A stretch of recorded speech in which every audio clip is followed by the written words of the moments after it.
Peace, boxing fans. Had to weigh in on this Luis Ortiz situation with him reportedly rejecting the fight for June 1st with Anthony Joshua. We didn't know what the money was yesterday. We didn't know what the offer was yesterday. But now, on Boxing Scene, the report is that it was a $5 million offer. He wanted double, $10 million, and countered with $10 million.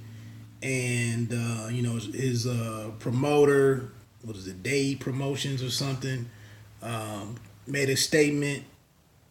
And at this point in time, but the article that I read, I thought they said they did still expect they expected, well, the author of that article mentioned that it was expected that Hearn would come back with a second offer before they move forward with naming the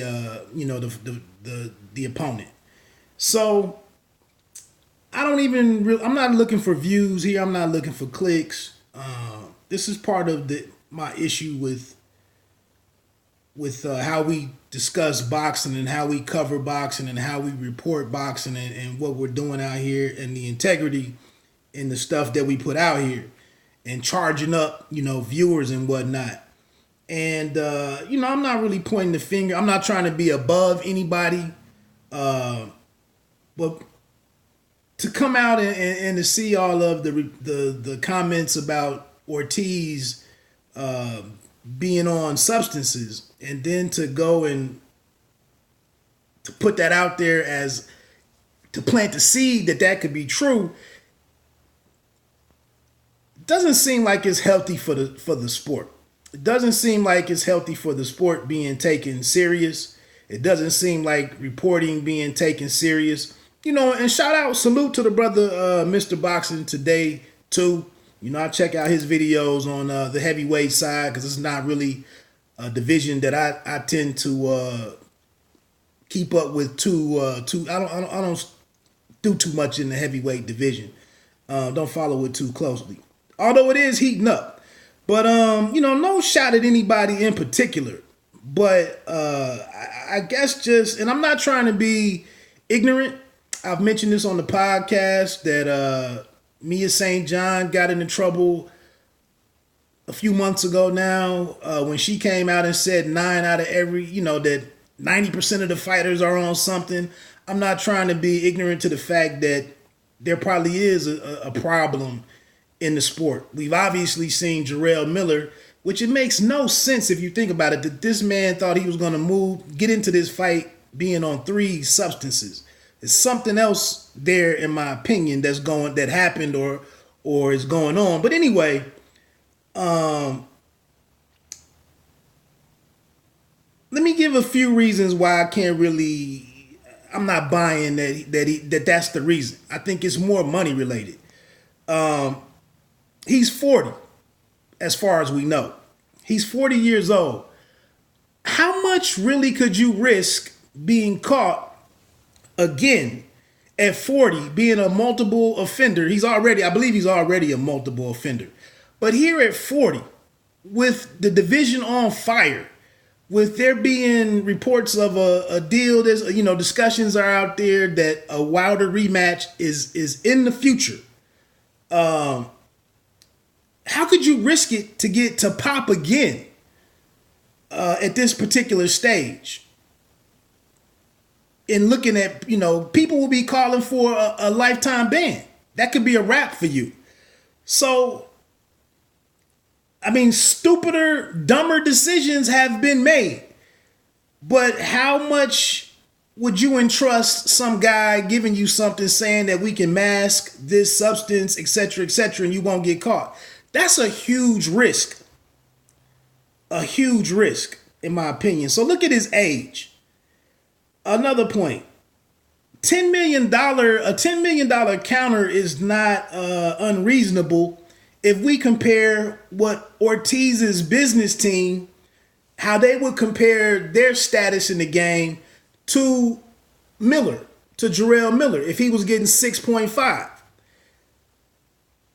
That's not unreasonable. That's not an implausible or outlandish number to throw out there. And being that you're taking some risk too. I don't think 10 million it really sends up a red flag that he was intentionally trying to outprice himself to avoid the fight. Why wouldn't you just reject it? Just simply reject it. Third reason. It's been said out here, and we all know, the comment out here is that he fought Deontay Wilder on late notice, 5 weeks notice. And they accepted the, $500,000 purse, which is a part of the argument against him, demanding as much money as he is. But if he was able to fight Deontay Wilder on short notice, why would he, in this situation, why would he not be able to go this time as far as passing testing? Some of the logic in some of this stuff just doesn't necessarily. It doesn't definitively tell me that that he's dirty. That he's sitting up, dirty right now. Another point. Why go out and be so public about rejecting it? Why would the businessman come out and make a statement? Why would they talk with Boxing Scene or whatever outlets they've talked to and make such a stink about it to really sell it? Like, sometimes I think we give people, some of these different individuals, we give them way too much credit. Like, what guy would be sitting there talking about, well, we really need to make it look this particular way. I know you're dirty right now, so we got to go out here and do this and sell it this way. I don't think nobody's awareness is that full circle. I just don't.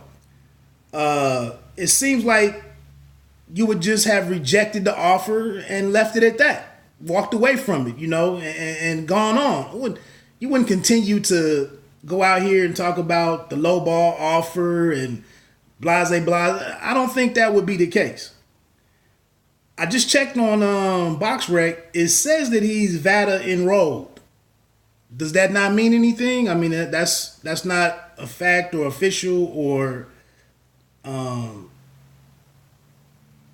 that. I mean, I don't know. That's an honest question. I know everything on BoxRec at all times. There could be, sometimes there is a lag in certain, suspensions sometimes stay out on BoxRec from particular state athletic commission suspensions stay out there. That message stays out there sometimes really long for different fighters. Maybe until the next time they get that they come up for a fight, and then maybe it gets removed. I don't know. But I'm just saying, it says that he's enrolled in VADA. He's also trying to get the rematch with the WBC's champion in Deontay Wilder. So it seems like at all times, you kind of be on the up and up in terms of what you have in your body. But I don't know. Again, like I said, that was more of a question. Does that distinction on there not mean anything? If it doesn't, then I mean it's consistent with boxing. Like we shouldn't believe anything at this point. The last point, he fought December 1st against Kaufman, I believe, and then he came right back March 2nd and fought Hammer. Went 10 rounds in each fight.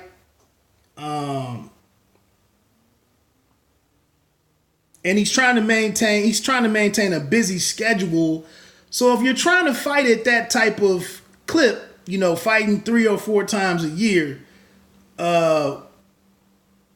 it doesn't seem like you be, again, going back to my first point, like how much would you be risking anything?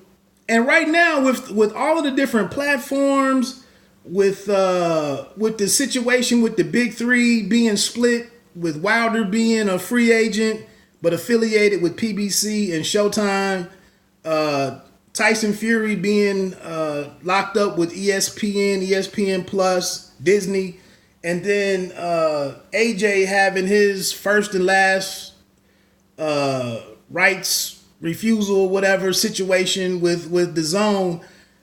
Right now, everything is so fluid. Pause. Like, why would you be shooting up with anything or ingesting anything when at any particular time you be in a prime position to sign up, to be approached for a championship fight or a meaningful fight with anybody? Why would you be sitting here where this would be where substances would be an issue and testing would be an issue?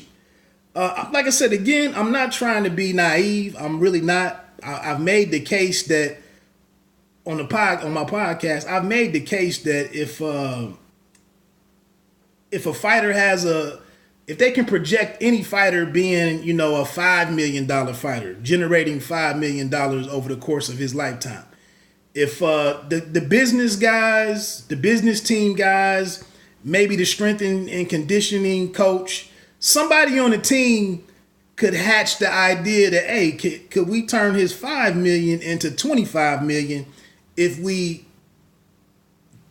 incorporate this drug program? I'm not naive to the fact that I could see people taking this risk. There's a problem in the game. But just to run out here and plant the seed and make the assertion that this dude is dirty, and I know it, it doesn't necessarily add up to what his real situation is. It could if that's what you want it to be. And that's what we do in this game with our social media comments, our commentary on our various YouTube channels, so on and so forth. That's how we talk about this game that we love. I guess you do what you want with it, but like I said, in my opinion, and I'm not sitting here telling you that I know somebody in the camp. I know somebody.